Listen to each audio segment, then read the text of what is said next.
ഇനി നമുക്ക് കുറച്ച് ടിപ്പുകൾ നോക്കാം കേട്ടോ. ആദ്യമായിട്ട് നമ്മൾ മീനൊക്കെ ഇതുപോലെ ഒന്ന് മസാല പുരട്ടി വെക്കുമ്പോൾ ലേശം നാരങ്ങാനീര് ചേർത്ത് മിക്സ് ചെയ്ത് കഴിഞ്ഞാൽ പെട്ടെന്ന് നമ്മുടെ മസാലയൊക്കെ ഒന്ന് പിടിച്ചു കിട്ടും.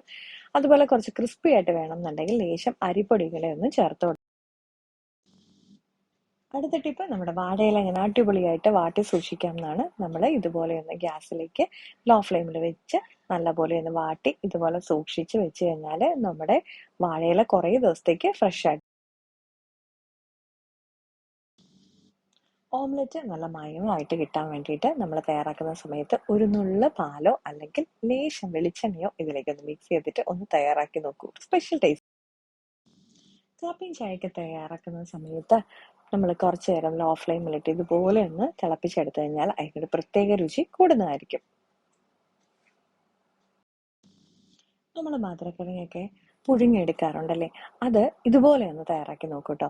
നമ്മൾ വെള്ളത്തിലിട്ട് പുഴുങ്ങിയെടുക്കാതെ നമ്മുടെ ഇതുപോലെ നല്ലപോലെ ക്ലീൻ ചെയ്തെടുത്ത് പീസ് ചെയ്യണം. അതിനുശേഷം നമ്മുടെ സ്റ്റീമർ ഉണ്ടല്ലോ, സ്റ്റീമറിൽ വെച്ച് നല്ലപോലെ ഒന്ന് ആവി കയറ്റി ലേശം ഉപ്പ് തളിച്ചെടുത്ത് കഴിഞ്ഞാൽ നല്ല കിടിലനായിട്ടുള്ള നമ്മുടെ മധുരക്കിഴങ്ങ് പുഴുങ്ങിയത് റെഡിയായി കിട്ടും.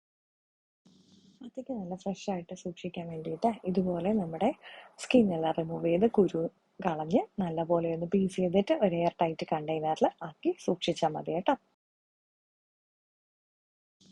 നാരങ്ങ നല്ല ഫ്രഷ് ആയിട്ടിരിക്കാൻ വേണ്ടിയിട്ട് നമുക്ക് നാരങ്ങയുടെ പുറമെ കുറച്ച് ഇത് പുരട്ടിയിട്ട് നമ്മുടെ ഒരു എയർ ടൈറ്റ് കണ്ടെയ്നറിൽ സൂക്ഷിച്ച് വെച്ച് കഴിഞ്ഞാൽ നമ്മുടെ നാരങ്ങ ഫ്രഷ് ആയിട്ട് സൂക്ഷിക്കാൻ പറ്റുവേ.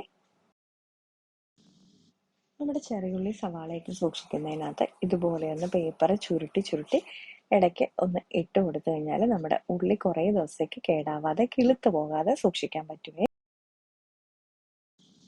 അടുക്കളയിൽ ഉപയോഗിക്കുന്ന നമ്മുടെ പിച്ചാത്തി അല്ലെങ്കിൽ കത്രിക പെട്ടെന്നൊന്ന് മുറിച്ചു വിട്ടാൻ വേണ്ടി ഇതുപോലെ ഒന്ന് കല്ലുപ്പ് കുറച്ചെടുത്തിട്ട് ഇതുപോലെ ഒന്ന് ചെയ്ത് കഴിഞ്ഞാൽ നമ്മുടെ കത്രിക അല്ലെങ്കിൽ പിച്ചാത്തിക്കാണെങ്കിലും പെട്ടെന്ന് തന്നെ മുറിച്ചു കൂടി കിട്ടും കേട്ടോ. സിമ്പിളായിട്ട് ചെയ്യാൻ പറ്റിയ ഒരു അടിപൊളി ട്രിക്കാണേ. അടുത്തതായിട്ട് നമ്മുടെ മുരിങ്ങയ്ക്ക എങ്ങനെ സ്റ്റോർ ചെയ്ത് നോക്കാം. അതിനായിട്ട് നല്ലപോലെ ഒന്ന് ക്ലീൻ ചെയ്തതിന് ശേഷം ചെറിയ പീസായിട്ട് നമുക്കൊരു എയർ ടൈറ്റ് കണ്ടെയ്നറിൽ ആക്കി സൂക്ഷിച്ച് വെച്ച് കഴിഞ്ഞാൽ നമ്മുടെ മുരിങ്ങയ്ക്ക കുറേ ദിവസം നല്ല ഫ്രഷ് ആയിട്ട് സൂക്ഷിക്കാൻ പറ്റും. അതുപോലെ തന്നെ നമ്മുടെ പഴമൊക്കെ പെട്ടെന്ന് എല്ലാം കൂടെ പഴുത്തു പോകാതിരിക്കാൻ വേണ്ടി ഇതുപോലെ ഈ പോർഷനിലൊന്ന് അലുമിനിയം ഫോയിൽ വെച്ച് കൊടുത്താൽ മതി. ഇഡലി നല്ല സോഫ്റ്റ് ആയിട്ട് നമ്മുടെ തട്ടയിൽ നിന്ന് കിട്ടാൻ വേണ്ടിയിട്ട് ഒരു കിടിലൻ ഐഡിയ പറയട്ടെ. നമ്മുടെ തട്ട് ആദ്യം ലേശം ഒന്ന് എണ്ണ അപ്ലൈ ചെയ്ത് കൊടുത്തിട്ട് നമുക്കൊന്ന് ആവി കയറ്റിയെടുക്കണം. അതിനുശേഷം നമ്മുടെ മാവ് അതിലേക്ക് ഒഴിച്ചെടുത്ത് കഴിഞ്ഞാൽ ഇഡലി നല്ല സോഫ്റ്റ് ആയിട്ട് കിട്ടും കേട്ടോ. ഞാനിപ്പോൾ ഇതിൽ ചെയ്തത് നമ്മുടെ പൊടി ഇഡലിയാണ്. അപ്പം ഞാൻ ചെയ്യാറുള്ളത് മാവ് ഒന്ന് ഒഴിച്ചതിന് ശേഷം പുറമെ കുറച്ച് ചട്നി പൗഡറും കൂടെ ഒന്ന് വിതറി കൊടുക്കുവേ. അതിപ്പോൾ നമ്മൾ ഇഡലി ആവി കയറി വരുന്ന സമയം കൊണ്ട് ഒരുമിച്ച് ആവി കയറി വരുമ്പോഴത്തേക്ക് ഒരു പ്രത്യേക ടേസ്റ്റ് ആട്ടോ. അപ്പോൾ ഇതുപോലെ പൊടി ഇഡലി തയ്യാറാക്കി നോക്കുന്നവർ ഇതുപോലെ ഒന്ന് ട്രൈ ചെയ്ത് നോക്കൂ. അല്ലെന്നുണ്ടെങ്കിൽ നമ്മുടെ ഇഡലിക്കുള്ള ഡിപ്പ് പ്രത്യേകം ചെയ്യാൻ മറക്കല്ലേ. ഉപ്പിൽ നമ്മുടെ ഈർപ്പം അല്ലെങ്കിൽ കട്ട കെട്ടാതിരിക്കാൻ വേണ്ടിയിട്ട് ഇതുപോലെ തന്നെ ഒരു പേപ്പറിലേക്ക് കുറച്ച് അരി ഒന്ന് ആക്കിയിട്ട് വെച്ച് കൊടുക്കാം കേട്ടോ. അല്ലെങ്കിൽ ഡയറക്റ്റ് ആയിട്ട് അരിമണി വേണമെന്നുണ്ടെങ്കിൽ അതിലിട്ട് വെച്ചാലും മതിയേ. അടുത്തതായിട്ട് നമ്മുടെ മല്ലിയില സ്റ്റോർ ചെയ്യുന്നതാണ്. അതിനായിട്ട് നമുക്ക് കഴുകി നല്ലപോലെ ഒന്ന് തുടച്ചതിന് ശേഷം ഇതുപോലെ ഒരു പാത്രത്തിലേക്ക് നമ്മുടെ ഒരു ടിഷ്യൂ പേപ്പർ ഇടുക. അതിൻ്റെ മുകളിലേക്ക് നമ്മുടെ മല്ലിയില വെച്ച് കൊടുക്കാം. എന്നിട്ട് വീണ്ടും ഒരു ടിഷ്യൂ പേപ്പർ ഇട്ടിട്ട് അടച്ച് നമുക്ക് എയർ ടൈറ്റ് കണ്ടെയ്നറിലാക്കി സൂക്ഷിക്കാം കേട്ടോ. ഇനി നമുക്ക് ഡെയിലി അത്യാവശ്യത്തിന് യൂസ് ചെയ്യാൻ വേണ്ടിയിട്ട് കുറച്ച് നമ്മൾ കട്ട് ചെയ്ത് സൂക്ഷിക്കാമെന്ന് വിചാരിച്ച് അതും ഇതുപോലെ തന്നെ നമ്മുടെ ഒരു കണ്ടെയ്നർ എടുക്കുക. അതിലേക്ക് ടിഷ്യൂ പേപ്പർ ഇടുക.